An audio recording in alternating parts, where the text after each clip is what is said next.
السلام علیکم ورحمۃ اللہ وبرکاتہ. الحمد للہ وحدہ والصلاة والسلام على من لا نبي بعده أما بعد. أعوذ بالله من الشيطان الرجيم. بسم الله الرحمن الرحيم. قال الله تعالى: يا أيها الذين آمنوا قوا أنفسكم وأهليكم نارا وقودها الناس والحجارة. وقال النبي صلى الله عليه وسلم: ما من مولود إلا يولد على الفطرة فأبواه يهودانه أو ينصرانه أو يمجسانه. اڑنے دو پرندوں کو بھی شوق ہوا، اڑنے دو پرندوں کو بھی شوق ہوا میں، پھر لوگ بچپن کے زمانے نہیں آتے. اجالے اپنی آنکھوں کو ہمارے ساتھ رہنے دو، اجالے اپنی آنکھوں کو ہمارے ساتھ رہنے دو، نہ جانے کس گلی کا زندگی کی شام ہو جائے. صدر دشان، حکم صاحبان، مسلم و مربی، اساتذہ اکرام، مہمان اعزام اور میرے پیارے بھائیوں اور بہنوں، آج کے اس سالانہ پروگرام کے خوشگوار بزم میں نے اس موضوع کے تحت لفظ و شاعری کہنے کی جسارت کی ہے، وہ ہے تربیت اولاد و والدین کا کردار.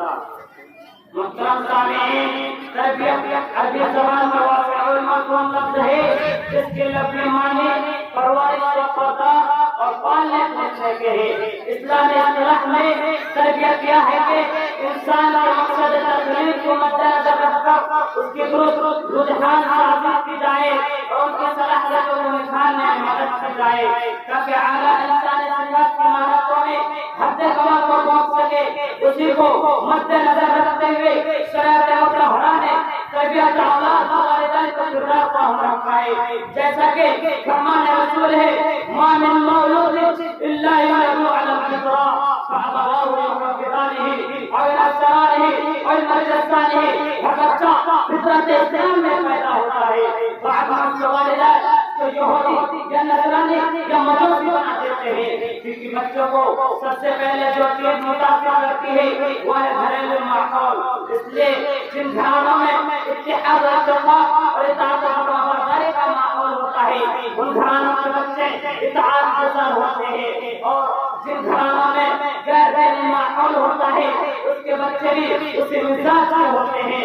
ولی کے گھر میں شیطان اور شیطان کے گھر والے کی نکاح ساز و نادر پائی جاتی ہے. اس لیے والدین کو چاہیے کہ اپنے بچوں کے ساتھ گالی گلوچ لڑائی جھگڑا سے اجتناب کرے اور دینی ماحول بنائے رکھے. جیسا کہ حضرت لقمان کرتے تھے، فرماتے ہیں: یا بنی اقیم الصلاۃ وامر بالمعروف وانہی عن المنکر واصبر علی ما اصابک ان ذلک من عزم الامور ولا تصعر خدک للناس ولا تمشي فی الارض مرحا ان اللہ لا يحب كل مختال فخور. اے میرے بیٹے، نماز قائم کرو، بھلائی کا حکم دو اور برائی سے روکو. جو مصیبت تم پر آئے اس کا صبر کرو، بے شک پختہ کاموں میں سے ہے. اور دنیا کے سامنے اپنا منہ گھما کرنا رکھو، زمین پر اطراع کرنا چاہو. اللہ تعالیٰ کسی تکبر کرنے والوں کو پسند نہیں کرتا.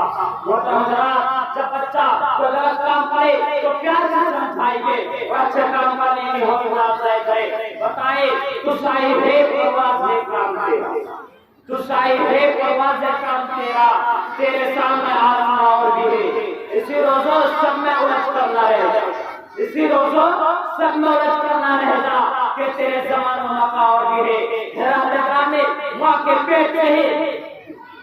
کے پیٹ سے بچوں کی طبیعت سے ہو جاتی ہے. اس لیے جب بچہ پیٹ میں ہو تو والدین گیت سنگیت سے دور رہے، تلاوت قرآن اور دعاؤں میں مشغول رہے. بلادات کے ساتھ دن اگر اس کی دعوت ہو تو عقیدہ کر کے ایک اچھا سا نام رکھے، بولنے اور چلنے لگے تو دعاؤں اور سورتوں کی تعلیم دے، نماز کی تلقین کرے اور 10 سال کی عمر میں نماز نہ پڑھے گا پٹائے کرے. فرمان رسول ہے: مرو اولادکم بالصلاۃ وهم ابناء 7 سنین واضربوهم علیہا وهم ابناء 10 سنین. اپنے بچوں کو جب وہ 7 سال کا ہو جائے تو نماز کا حکم دو، اور جب 10 سال کی عمر میں نماز نہ پڑھنے پر پٹائے کرے. محترم، آج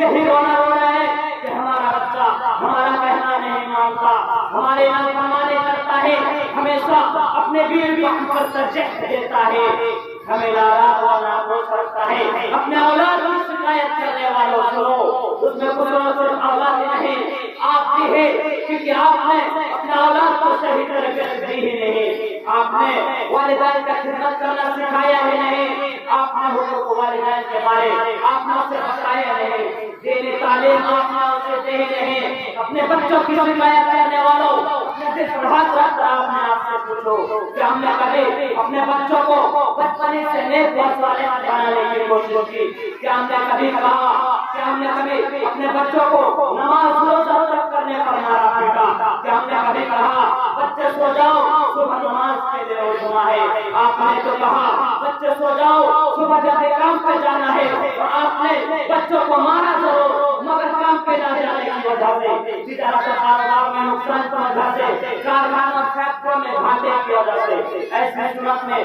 آپ پر کوئی حق نہیں کرتا کہ آپ اپنے اولاد کی شکایت کریں، جیسا کہ حضرت عمر فاروق رضی اللہ تعالیٰ کے پاس ایک آدمی آیا اور اپنے بچوں کی نافرمانی کی شکایت کی۔ وہ بچہ دربار اجرا پر حاضر ہوا اور پوچھا کہ امیر المومنین کیا بچے کا باپ پر کوئی حق ہے؟ حضرت عمر فاروق رضی اللہ تعالیٰ نے جواب دیا ہاں، اس بچے نے کہا وہ حق کیا ہے؟ حضرت عمر فاروق رضی اللہ تعالیٰ نے فرمایا ایہتی اپنا ہو یکسرا لنا ہوا یعلمہ الکتاب، بچے کا حق باپ پر یہ ہے کہ اس کے لیے اچھے ماں کا انتخاب کرے، اس کا ایک بہتر نام رکھے، اسے قرآن کی تعلیم دے۔ اس بچے نے کہا میرے باپ نے ایسا یہ کام نہیں کیا، اما امی فإن زوجت كانت من مجوسی وقد سماني تعالى ولم يعلمني الكتاب حرفا واحدا، میری جو ماں ہے کسی مجوسی کی زوجت رہی ہے، اور میرا نام جوال رکھا جس کا معنی وہ برکت کا، مجھے قرآن کا ایک بھی حرف نہیں سکھایا۔ یہ سب آخر میں اللہ تعالیٰ سے دعا ہے کہ ہمیں اولاد کو صحیح تربیت کا توفیق عطا فرمائے، آمین۔ وآخر دعوانا الحمد للہ رب العالمین۔